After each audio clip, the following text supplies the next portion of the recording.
Emotional fatigue doesn't appear loudly, doesn't always come with tears or collapse. More often it shows up as numbness, a dull heaviness, a quiet sense that everything takes more effort than it should. People still show up, still function, still do what's required, but something inside feels worn thin. This kind of fatigue builds slowly. It comes from carrying too much for too long without release, from holding responsibility, expectations, worry, and uncertainty day after day, from being the one who stays steady while life keeps applying pressure. Eventually, even strong people reach a point where their emotional reserves are depleted. What makes emotional fatigue difficult to recognize is how normal it's become. Many live in a constant state of alertness, managing work, relationships, finances, family, and the unseen weight of modern life. There is rarely a clean pause, rarely a true exhale. The nervous system stays switched on, and the mind never fully rests. Over time, this creates exhaustion that sleep alone cannot fix. Emotional fatigue also comes from suppression, from pushing feelings aside because there isn't time to deal with them, from staying composed when things hurt, from telling yourself it's not that bad or that others have it worse. Emotions don't disappear when ignored, they linger quietly, draining energy in the background. When emotional fatigue sets in, joy becomes muted. Motivation fades, small inconveniences feel overwhelming, and patience shortens. People may feel disconnected from things they once cared about and unsure why. This can be confusing and even frightening, but it's not a sign of weakness. It's a signal that something has been carried alone for too long. Recovery doesn't begin with fixing everything. It begins with permission. It's permission to acknowledge exhaustion without guilt, to admit that being fine has come at a cost. Emotional fatigue requires honesty, not just with others, but with yourself. Rest in this context is deeper than sleep. It's emotional rest, space where you are not performing, producing, or proving, moments where you can feel without correcting, judging, or rushing through the experience. This kind of rest is uncomfortable at first because it removes distraction, but it's necessary. Another part of healing emotional fatigue is recalibrating boundaries. Not everything deserves equal access to your energy. Not every problem is yours to solve. Learning where to conserve emotional effort is not selfish, it's sustainable. Energy preserved allows you to show up where it truly matters. Emotional fatigue also asks for gentler self-talk. When energy is low, people often criticize themselves for not being more motivated, more positive, more capable. This only deepens exhaustion. Compassion restores what pressure depletes. Kindness towards yourself is not indulgence, it's repair. As emotional energy slowly returns, clarity follows. Feelings become easier to name. Decisions feel less heavy. Life regains dimension. The goal is not to eliminate fatigue entirely. Life will always bring challenges. The goal is to recognize early signals and respond with care rather than endurance. Emotional fatigue is not a personal failure. It's a human response to prolonged demand. Listening to it is not quitting, it's adjusting. Sometimes the strongest thing a person could do is stop pushing and start restoring. And in that restoration, energy returns, quietly, steadily, and honestly.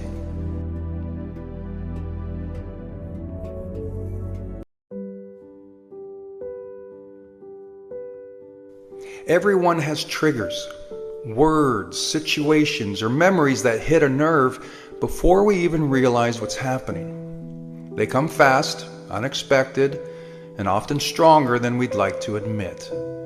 It's a tone of a voice, a look, a reminder of something we thought we were over. We don't get to control when those moments happen, and we don't get to choose the initial wave of emotion that follows. The anger, the hurt, the frustration, or shame. Those emotions are built from years of experience, belief, and memory. They rise on their own. But what happens next, that's where your power lies. Because while you can't always control your emotions, you can always control your response. That's the difference between repeating an old pattern and creating a new one. Most people live on autopilot. A trigger appears, an emotion hits, and the same behavior follows. A sharp reply, a retreat into silence, the old story of "I'm not good enough" replaying again. It's not weakness, it's conditioning. But if you want to grow, that cycle has to be interrupted.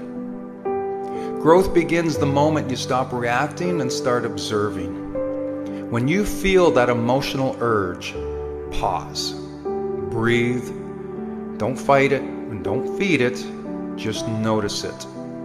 I'm angry, I'm hurt, I'm afraid. That simple awareness breaks the automatic loop and gives you a chance to choose differently. Because triggers don't just show you what's wrong with the world, they show you what still needs healing within yourself. They're mirrors, reflecting the places you've been avoiding, the parts of you still searching for peace. You can't outthink a trigger, but you can outgrow it. Each time you respond differently, you weaken the pattern that held you back. You teach your nervous system that you're safe. You teach your mind that you're capable of control. You teach your heart that calm doesn't mean surrender, it means strength. Changing your response doesn't mean pretending you don't feel. It means refusing to let that feeling control your next move. It means stepping out of survival mode and into awareness. It's about learning to respond from intention instead of reaction. Think about how many conflicts, regrets, and broken connections come from a single unfiltered reaction. One word spoken too fast. One message sent in anger. One decision made in pain. Every time you pause before reacting, you protect your peace, and often your progress. The truth is, emotional maturity isn't about never getting triggered. It's about becoming someone who knows how to handle those moments with grace. It's about knowing what someone says or does might sting, but it doesn't have to steal your power. You can acknowledge the feeling without living in it. You can process the pain without becoming it. You can experience the trigger and still choose calm. Each choice builds strength. Each moment of restraint rewires your patterns. And over time, what used to shake you loses its grip. Growth doesn't happen because life gets easier. It happens because you stop letting your emotions run the show. So when the next trigger comes, and it will, don't see it as a setback. See it as a test of your progress, a chance to respond with awareness, to rise above old habits, to prove to yourself that you've evolved.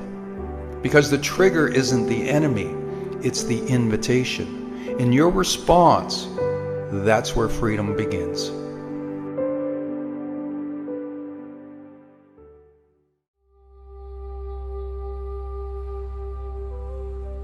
Sometimes stepping away isn't a sign that you've quit.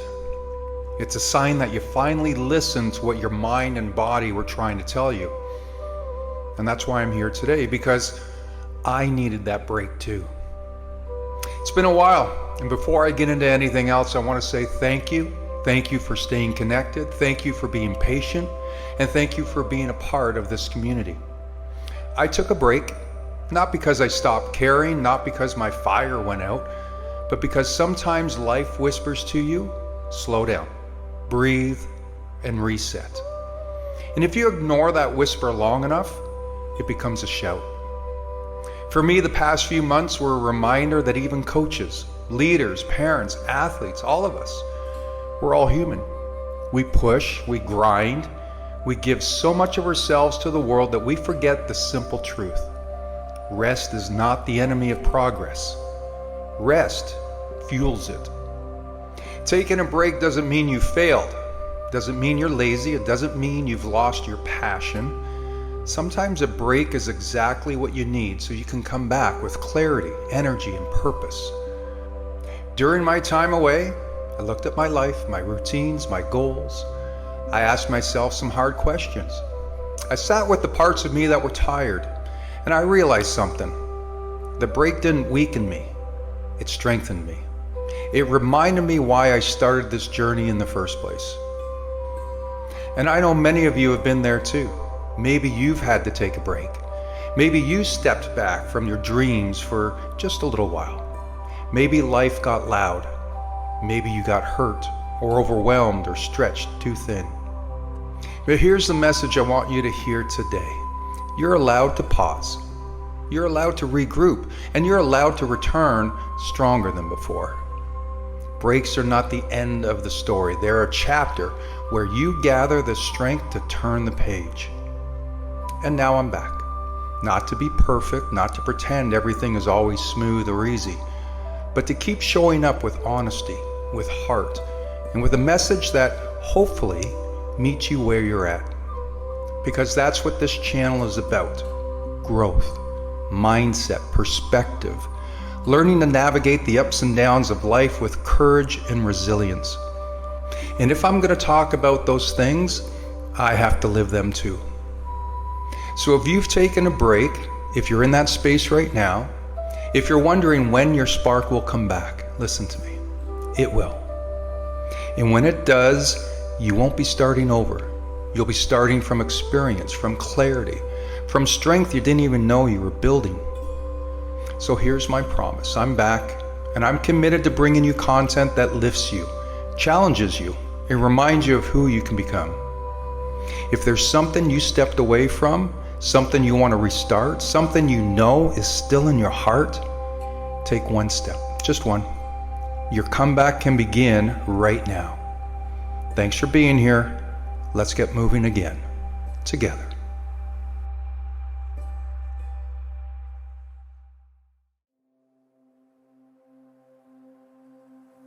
We all carry a story inside of us, a story about who we are, what we're capable of, and what our future looks like.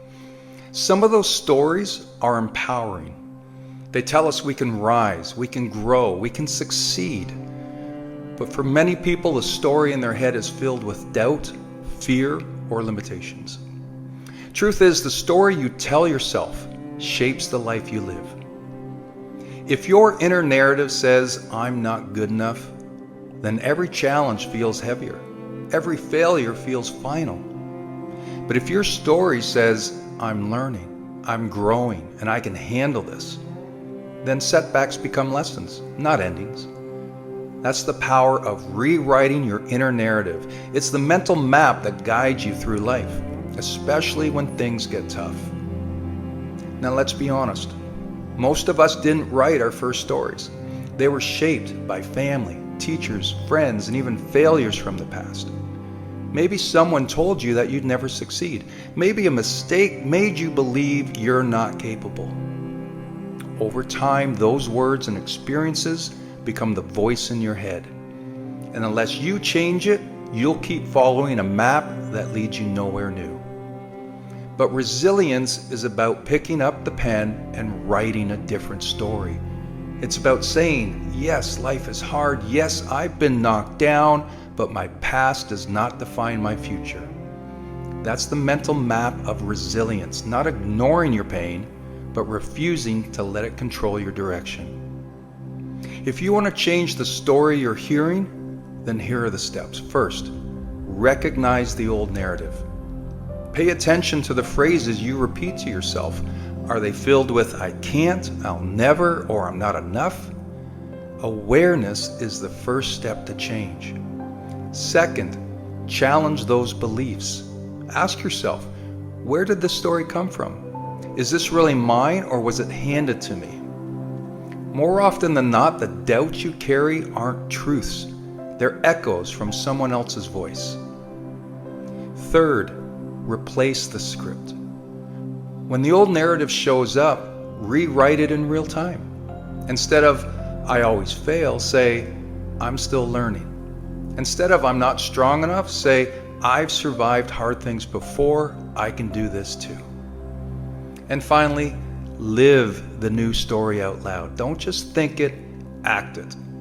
If your new narrative is "I'm capable of growth," then take steps that prove it.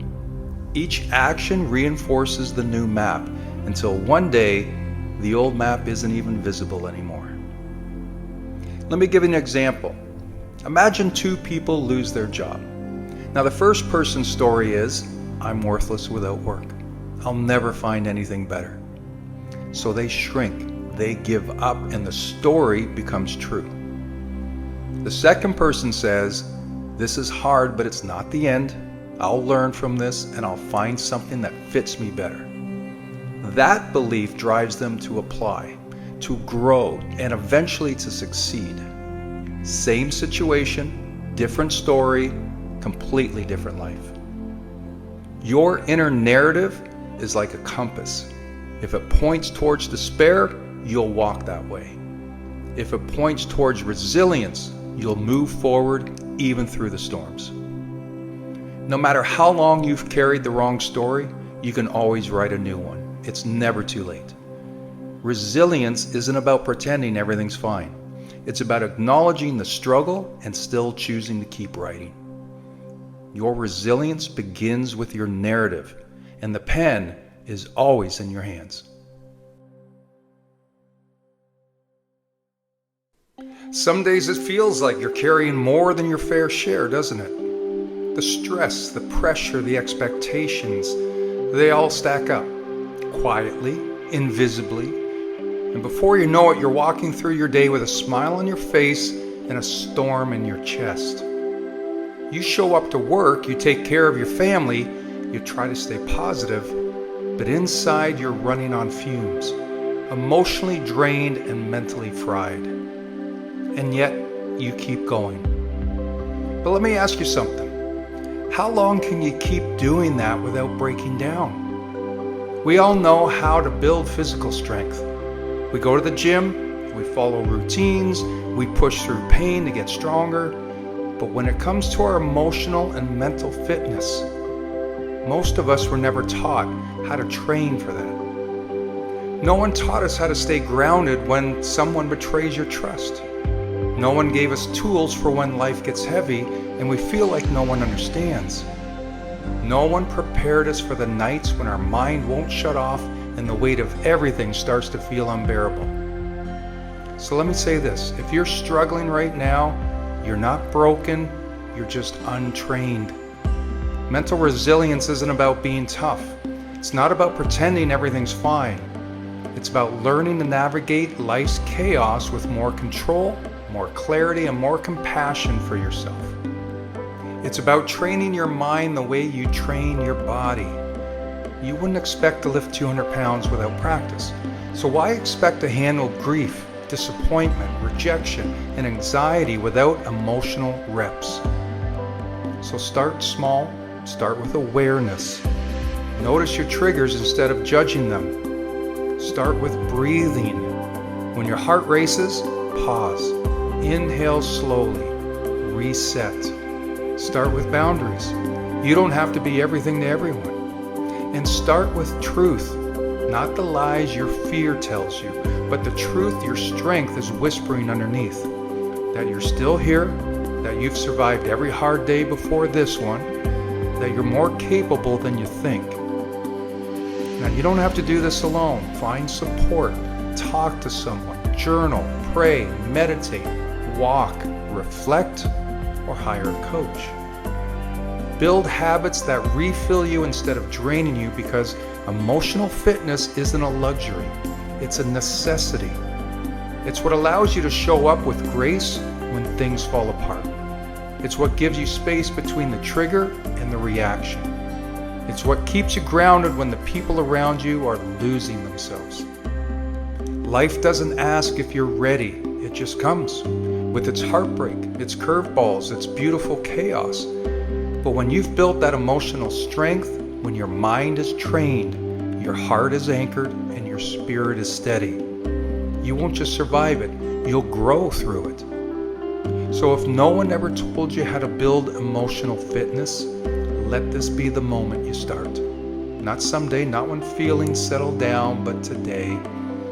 Because resilience isn't about being unshaken, it's about rising again and again, no matter how many times you fall. That strength lives in you. Train it, nurture it, trust it. You're stronger than you think.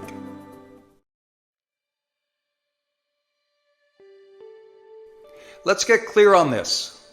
Success is yours to define, not society's, not your parents, not your friends. It's yours. And yet so many people spend their lives chasing a vision of success that was never truly theirs to begin with. This world loves to hand out definitions of success like a checklist. It's a certain job title, a big house, a luxury car, or a picture-perfect life. But what if none of that excites you? What if success for you means traveling the world, or raising a loving family, or making an impact in your community? Would you still chase the traditional version of success just because that's what everyone else is doing? Success is and should be personal. It should be unique because it's yours to create. And the moment you take ownership of what success means to you, everything changes. But here's where most people go wrong. They don't define success for themselves. They assume it's a vague feeling of accomplishment. They'll just know when they get there. But if you don't know what you're aiming for, how will you ever hit the target? You won't. And that's why so many people feel unfulfilled. They're chasing a goal they never set for themselves. So, start by getting clear. What does an ideal life look like for you? Not in someone else's eyes, but in your own. What excites you? What drives you? What makes you feel alive? Once you get that vision, write it down. Make it real. And then break it into steps. Success isn't achieved overnight. It's built piece by piece through daily action. And just so we understand each other, success isn't just about external achievements. It's about internal fulfillment. There are a lot of wealthy people in the world who are miserable because they chased a definition of success that had nothing to do with who they really are. Meanwhile, some of the happiest people have very little by society standards, but they wake up each day with purpose and joy. And that's real success. Once you define success on your terms, you have to protect it. Because the moment you start walking your own path, the world will start to question you. People will try to impose their own version of success onto you. They'll tell you what you should want, what you should do, and who you should be. But their definition is not your definition. Their dream is not your dream. The only way to truly succeed is to stay focused on your vision. Stop measuring your life by someone else's ruler. Stop worrying about what others think. The only approval you need is your own. So take some time today and reflect. What does success mean to you? What does a fulfilled life look like in your eyes? And once you have that answer, write it down, commit to it, and start taking action. Because success isn't given, it's created, and it's yours to define.